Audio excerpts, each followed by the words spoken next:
¿Qué tal amigos? ¿Cómo están? Bienvenidos a un nuevo video. En esta ocasión vamos a hablar de un tema fuerte, que es embolia de líquido amniótico. ¿Y qué es la embolia de líquido amniótico? Pues bueno, es un padecimiento durante el embarazo que se caracteriza por el paso del líquido material amniótico hacia el torrente sanguíneo.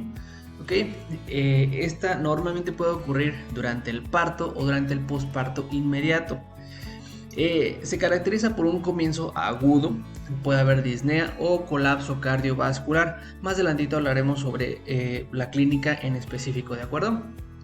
Pues bueno, es una de las condiciones más peligrosas del embarazo, es altamente letal. Mundialmente, pues bueno, la estadística no está tan bien descrita, no todo el mundo se pone de acuerdo. En México, por ejemplo, no hay una estadística exacta, pero hay algunos estudios que revelan que es 1 por cada 20,000. Otros países más desarrollados dicen que 1 por cada 7,000, u otros dicen que 1 cada 80,000. Entonces, como puedes darte cuenta, es realmente una incidencia media pues diversa, depende de los países donde se mida. Y pues bueno, lo que sí se dice es que la mortalidad en países desarrollados es del 60%, y son en las mujeres pues que tengan presentaciones severas de la enfermedad, y de un 14 a un 44% en pacientes que tengan formas incompletas de la clínica. Más adelante vas a entender por qué las formas incompletas o las formas severas, ¿de acuerdo? Luego, pues bueno, vamos a hablar sobre la fisiopatología. Tampoco está bien definida, pero se cree que pues bueno, parte del embolismo de ese material amniótico cuando llega a los pulmones es responsable de este mismo, la patología o de las manifestaciones pulmonares. Pero como te digo que no está bien definida, es porque hay algunos estudios en animales donde se han visto pues cantidades de líquido amniótico en los pulmones, y pues no dieron esa clínica de pulmonar, ¿de acuerdo? Entonces, pues hay muchas teorías. Hay, por ejemplo, teorías en las que dicen que el útero hipertónico, o sea, unas contracciones hipertónicas durante el trabajo de parto, van a favorecer al paso masivo hacia el torrente sanguíneo. Sin embargo, existen otros estudios que han refutado esto, porque algunos autores señalan que cuando la contracción tiene más de 40 milímetros de mercurio de fuerza, de presión, entonces pues no, digamos, el útero deja de tener flujo sanguíneo, cesa el flujo sanguíneo. Entonces, oye, tiene todo tapado el flujo sanguíneo, ¿cómo es posible que el líquido sí vaya a pasar? ¿De acuerdo? Entonces, aquí la fisiopatología está un poquito difícil. Lo que hay que quedarnos es que que el líquido amniótico entra a la sangre, ¿de acuerdo? Pues bueno, esto, una vez dentro del líquido, dentro de la sangre por alguna u otra manera, implica que hay una secuencia compleja de reacciones fisiopatológicas resultante de una activación anormal de los sistemas mediadores inflamatorios. Pues bueno, en este caso, la coagulación intravascular diseminada pues es una de las manifestaciones que podemos encontrar, y se cree que pues en este caso es a través de una reacción anafiláctica a los componentes del líquido amniótico. Y entonces, pues bueno, vamos a ver dos fases. Hay gente que tiene esta teoría, se produce en dos fases. Primero hay un vasoespasmo pulmonar transitorio e intenso. Esto nos va a condicionar hipertensión pulmonar aguda, y esto a su vez va a condicionarnos una insuficiencia, una disfunción ventricular derecha, y puede haber una pues cardiopatía dilatada. En este caso pues va a disminuir la perfusión por disminución del gasto cardíaco, y va a haber hipoxemia y finalmente la muerte. Aquí se dice que el 50% de las pacientes se mueren en esta fase, ¿ok? Si tu paciente no se murió en esta fase y pasó a la siguiente fase, entonces vamos a ver que esa misma dilatación ventricular derecha va a ser una insuficiencia izquierda, ¿ok? Y va a aumentar todavía el edema de pulmón. Aquí, pues bueno, También el 40% de las pacientes pueden presentar ya la coagulación intravascular diseminada. Puede haber también grados de hipotonía. La hipotonía uterina pues obviamente nos va a condicionar a más hemorragia, a más hipoperfusión y a más estado de choque. Y pues básicamente pues a la muerte de nuestro paciente. En este caso pues el otro 50% de los pacientes, te decía, se muere en esta segunda fase.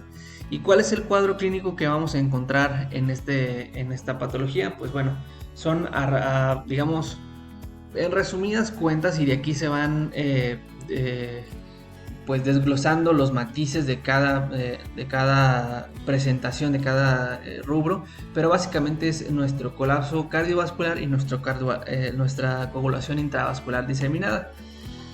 Aquí la guía de práctica clínica nos dice que es el diagnóstico se puede basar primero pues en hipotensión arterial, colapso cardíaco, hipoxemia con insuficiencia aguda, coagulación intravascular diseminada y pues el estado de coma, alucinaciones mentales o crisis convulsivas.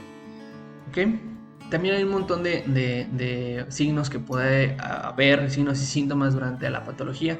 Aquí creo que mi pantalla está tapando esta parte de hipotensión y de distrés fetal, pero esto se presenta en el 100% de los pacientes. Aquí, como podemos ver, entonces el edema pulmonar o síndrome de distrés respiratorio se presenta en el 93% de los pacientes. Puede haber colapso cardiopulmonar en un 87, cianosis 83, perdóname, coagulopatía en un 83, disnea en un 49 y así todos. Inclusive hablando pues de la atonía, un broncoespasmo, tos, cefalea, dolor torácico. Pero nuestra triada básicamente en este caso sería nuestra hipotensión, nuestra distrés respiratorio y nuestra coagulopatía, en este caso nuestra coagulación intravascular diseminada. ¿De acuerdo? Esta es nuestra triada clásica. En este tiempo es donde vamos a ver que nuestro paciente vamos a poder sospechar de una embolia amniótica. Y pues bueno, decía la guía de práctica clínica que esto debe ser confirmado a través de una gasometría arterial y una oximetría de pulso.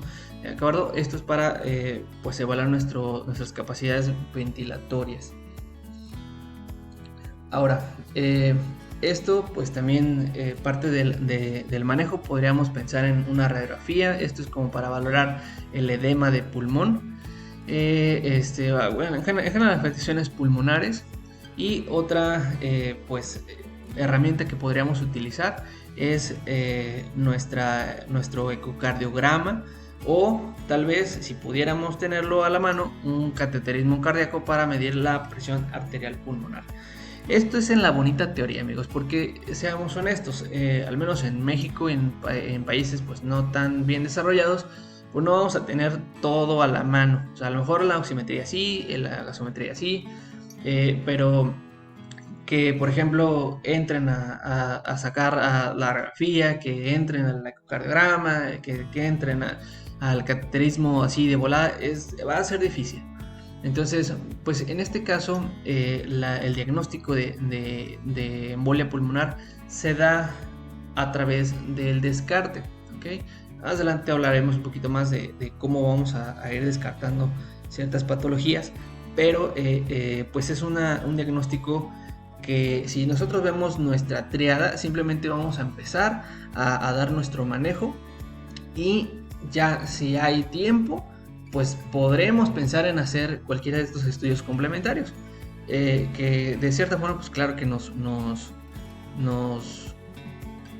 vaya, pues no estaría genial tenerlos, pero pues si no es motivo para que nosotros paremos el manejo. Nosotros tenemos que seguir avanzando, ¿de acuerdo?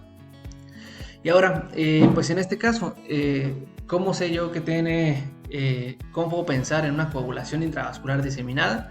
Pues en este caso lo podemos sospechar con estudios de laboratorio. También en el ideal, sí mínimo tenemos que tener así como que algunas pruebas de laboratorio. En el servicio de urgencias, al principio cuando se canaliza, la mayoría de las enfermeras, obviamente pues todo esto tiene que ser ordenado por los médicos, el médico tratante, pero sí, mientras canalizan sacan muestras y mandan a analizar, y en este caso lo podríamos sospechar si nuestro paciente tiene plaquetas abajo de 50,000, bueno, vaya, si son más de 100,000, entonces le damos una calificación de 0 puntos. Si son menos de 100,000, 1 punto. Si son menos de 50,000, 2 puntos. También nuestro nivel de fibrinógeno le damos un puntaje respecto a lo que saque, a nuestros tiempos de coagulación o a nuestro dímero D. Nosotros vamos a sumar los puntos que nos den respecto a los valores del laboratorio, y si el resultado es mayor a 5, entonces esto es compatible con un CID, ¿de acuerdo? Una coagulación intravascular diseminada. Okay. Y pues bueno, el diagnóstico definitivo pues es el encontrar partes del líquido amniótico, partes del detritus fetal en la sangre de la circulación pulmonar materna. Más o menos así se puede ver un frotis. Sin embargo, pues bueno, mencionabas, hay muchos autores que han encontrado pues precisamente estos detritus y no dieron esa clínica. Lamentablemente tampoco es una prueba que vamos a tener que priorizar, o sea, no vamos a decir, ay, sáquenle rápido algo en el pulmón para poderla analizar, para saber si es actuar. No, es actuamos y después vemos qué show. Lamentablemente muchas veces este tipo de diagnóstico se hace post-mortem, ¿de acuerdo? Y pues bueno, también se pueden encontrar biomarcadores. Todos estos, hay proteínas que son propias del líquido amniótico, y hay parte del complemento de nosotros, vaya, que se puede encontrar, parte de nuestras células de defensas que se pueden encontrar en los estudios, o pues parte de del meconio, pues del líquido amniótico. Algo de lo que sí se ha encontrado es que la relación de meconio ha sido bastante fuerte con las pacientes que presentan, en este caso, una embolia de líquido amniótico. Diagnósticos diferenciales, pues te decía, esto es de descarte, entonces puede haber casos obstétricas como hemorragia aguda, un abrupto placentae, una ruptura uterina, atoneutonina, una eclampsia, una miocardiopatía periparto. Esas son las causas obstétricas. Causas anestésicas, pues la anestesia espinal alta, así que aguas ustedes porque están viendo este video por la parte anestésica, por aspiración o por toxicidad local de los anestésicos, más bien de la anestesia local. Pues por las causas no obstétricas, el embolismo pulmonar, el embolismo aéreo, alguna anafilaxia o alguna sepsis o choque séptico. Pues bueno, los factores de riesgo, ya platicamos, son un montón: parto dificultoso, traumatismo, parto tumental, trauma cervical, uso de oxitocina, placenta previa, edad avanzada, desprendimiento de placenta, una gestación prolongada, cesárea, feto masculino, las multíparas, también el polihidramnio, las roturas de placenta, las roturas prematuras de membrana, la hipercontractibilidad uterina secundaria a un tratamiento por prostaglandinas, la macrosomía y la hipertensión arterial. O sea, prácticamente todo lo que vas a ver en una clínica, en un hospital que atiende a este tipo de pacientes, casi todos tienen al menos una o dos de los factores de riesgo, así que aguas. Pues bueno, hasta aquí vamos a dejar este video. Los espero en una parte 2. Ya saben, si les está gustando este tipo de presentaciones, suscríbanse, denme like y los veo en el siguiente video. Adiós.